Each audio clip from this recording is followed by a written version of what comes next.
Au nom glorieux et merveilleux du Seigneur Jésus-Christ, que la paix et la grâce de Dieu vous soient multipliées.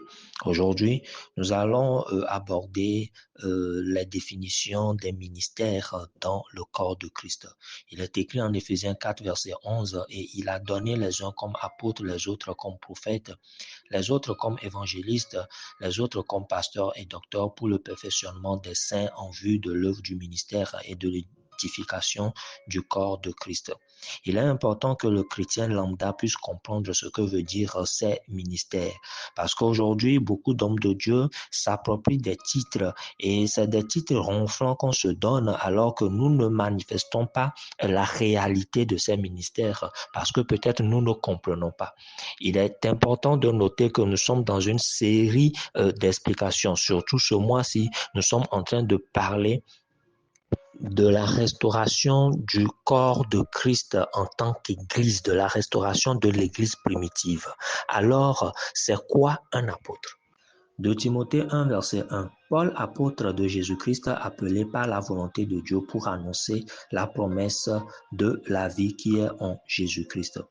Un apôtre, en réalité, est quelqu'un qui est envoyé par une entité ou bien un supérieur. Dans ce contexte, on est en train de parler de Jésus-Christ. Donc, l'apôtre est quelqu'un qui est envoyé par le Seigneur Jésus-Christ.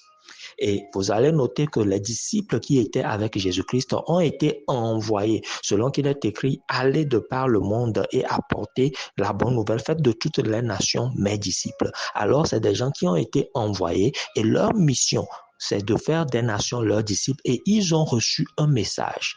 Le message, c'est d'apporter la bonne nouvelle du salut, que les gens peuvent être sauvés par Jésus-Christ. Alors, c'est quoi un apôtre? C'est simple, c'est quelqu'un qui a été envoyé par le Seigneur Jésus-Christ et qui a un message. Celui qui n'a pas de message n'est pas apôtre. L'apôtre n'est pas celui qui a plusieurs églises. Un évangéliste, un prophète peut diriger plusieurs églises, mais cela ne fait pas de lui un apôtre. C'est ce qui est l'erreur qui se manifeste maintenant dans nos églises. L'apôtre, c'est quelqu'un qui est envoyé directement du Seigneur Jésus-Christ ou de Dieu, mais qui a un message particulier, un message d'ordre général. Quelqu'un qui n'a pas un message n'est pas un apôtre. Les apôtres de Jésus-Christ, les disciples directs, avaient le message d'apporter l'évangile, la bonne nouvelle qu'ils peuvent être sauvés par Jésus-Christ ressuscité. Et l'apôtre Paul, lui aussi, a été envoyé directement par le Seigneur Jésus-Christ et a reçu un message, le message de la grâce, et pour les Juifs et pour les païens. Donc, c'est ça un apôtre. C'est quoi donc un évangéliste?